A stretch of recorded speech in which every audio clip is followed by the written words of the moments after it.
In this video, I'll be guiding you guys on how you can fix Valorant secure boot and TPM 2.0 error without BIOS. So let's get started. Now there's a sad news. Unfortunately, it's not possible to fix Valorant secure boot and TPM 2.0 requirement without accessing the BIOS. These security features are hardware-based and require configuration within the BIOS settings. They are essential for Valorant's anti-cheat mechanism to function properly.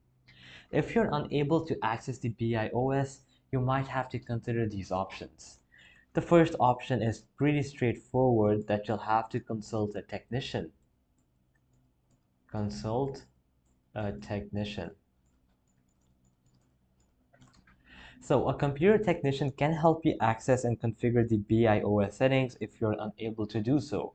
The next one we have is check for BIOS updates. Check for BIOS updates. So if your motherboard has a BIOS update available, it might include fixes or improvements related to secure boot and TPM 2.0. Check your motherboard manufacturer's website for updates.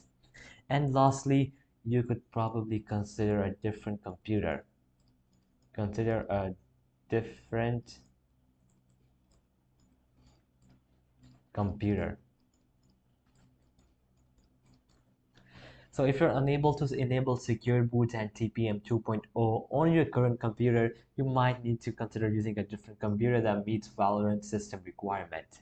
Remember that secure boot and TPM 2.0 are important security features that help protect your system from malware and unauthorized users.